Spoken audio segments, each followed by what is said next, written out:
সহদেব যখন জমিদার বাড়িতে কাজে লেগেছিল তখন তার বয়স ছিল বছর 12-13। আজ সে প্রায় 60-এর কোটায়। এতগুলো বছর জমিদার বাবুর খাস চাকর হয়ে একা হাতে সামলেছে বাড়ির সমস্ত কাজকর্ম, কিন্তু এখন তার বয়স বেড়েছে, আগের মতো আর সে পারে না।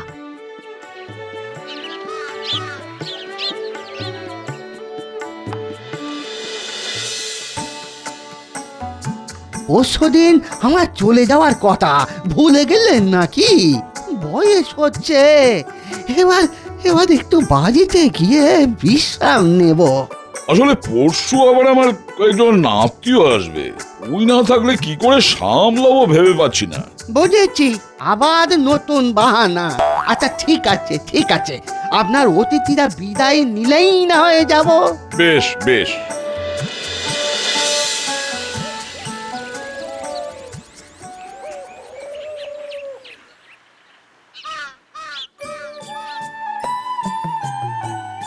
আয় আয়, দে ওদের জল মিষ্টি দে।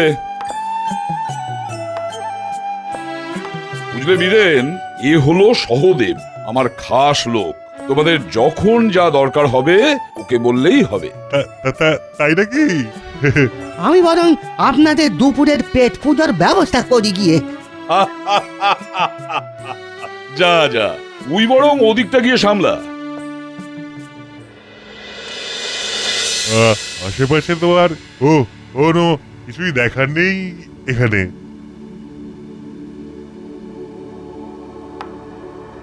আছে আছে, ওই কর্তাবাবুদের কুলদেবীর থান, নলখা মায়ের মন্দির। তা ও ও ওরকম নাম কেন? মায়ের গলায় 9টা হিরে দিয়ে গাঁথা একটা মালা আছে, যার প্রত্যেকটা হীরের দাম লক্ষ লক্ষ টাকা। তা থেকেই এই নাম নলখা মা। তার মানে ওখানে নিশ্চয়ই পুলিশ টুলিশ পাহারায় থাকে?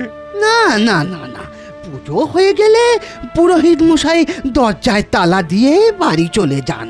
কিন্তু অত জেনে আপনাদের কাজ কি? না না, এমনি বলছিলাম। তুমি যাও না, তোমার কাজ করো গিয়ে।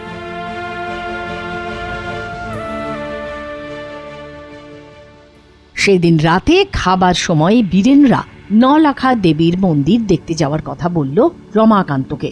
ঠিক হলো যে পরের দিন সহদেব তাদের মন্দির দেখাতে নিয়ে যাবে।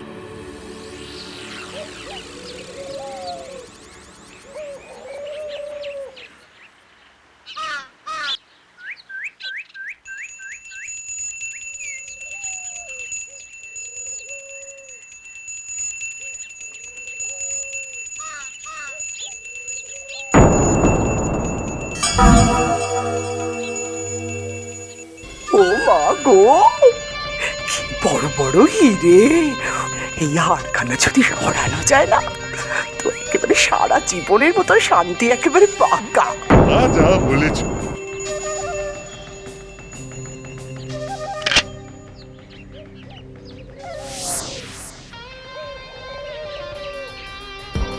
মা, যা, আমি একদম ভুলে গেলাম। ছি ছি ছি ছি ছি ছি ছি, এবার কি করব? আমার কপালটাই খারাপ। কি হলো কি হলো আবার? কান্না জুড়লেন কেন আপনি? ভেবেছিলাম মায়ের একটা ছবি তুলে নিয়ে যাব, কিন্তু ঠাকুর মশাই তো তালা দিয়ে বাড়ি চলে গেলেন।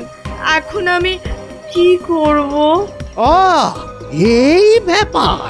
আমার কাছে মন্দিরের একটা চাবি থাকে, চলো আমি মন্দিরের দরজা খুলে দিচ্ছি।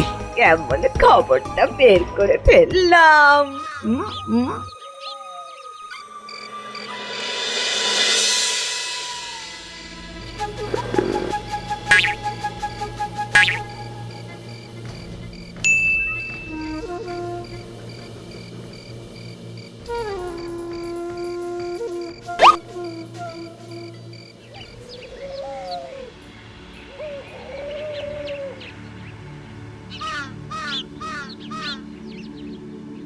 এই রে, সকাল হয়ে গেছে তো, কর্তাবাবুর অতিথিরা কি চলে গেলেন? কিন্তু যাবেন কি করে? চাবি তো আমার কাছে। এ কি, আবার চাবির গোছা কোথায় গেল? সর্বনাশ! তার মানে কি ওরা...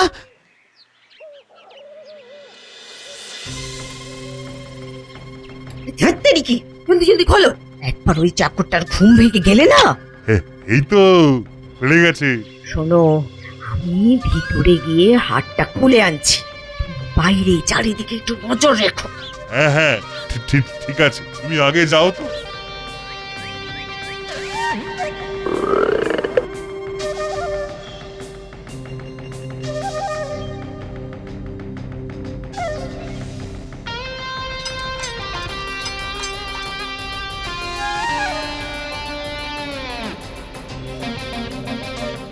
এই দেখো দেখো দেখো, আরে ওটা ব্যাগে ঢোকাও, কারো চোখে পড়ার আগে কেটে পড়তে হবে। ভাবতেও পারবে না যেটা আমাদের কাজ। মন্দিরের চাবি তো থাকে ওই চাকরটার কাছে, আর আজই ও বাড়ি চলে যাবে। আর সকলেই ধরে নেবে যাওয়ার সময় বেটা হাটটা চুট ছড়ি করে পালিয়েছে।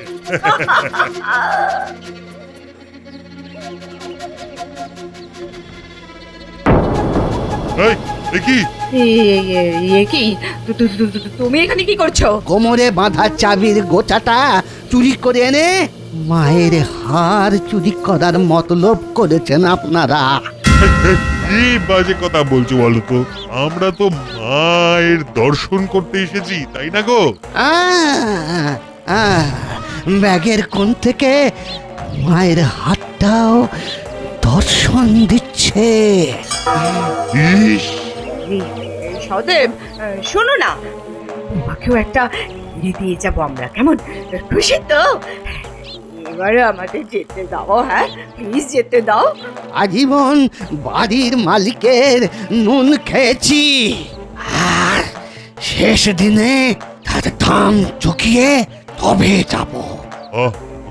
হবে রে বেটা ঠাকুর।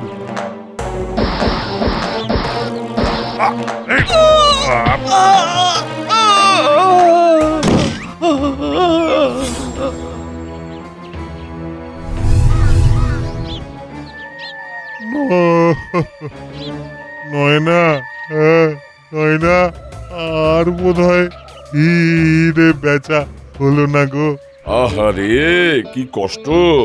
ও দারোগা, নাও ওদের গাড়োদে পোড়ার ব্যবস্থা করো দেখি। ও দাদা গো, তোমার পায়ে পড়ি গো, আমাদের মাফ করে দাও গো।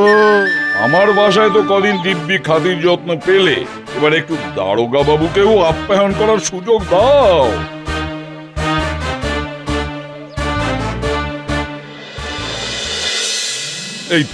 এই তো ওর জ্ঞান ফিরেছে।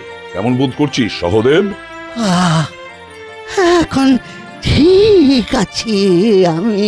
তুই যে আজ আমাকে কত বড় অমঙ্গলের হাত থেকে বাঁচালি সে আমি বোঝাতে পারবো না। আজ আমার চোখ খুলে গেছে। আজ থেকে তুই আমার ভাই, আর তোর পরিবার নিয়ে এখন থেকে তুই আমার বাড়িতেই থাকবি। কিরে, থাকবি তো?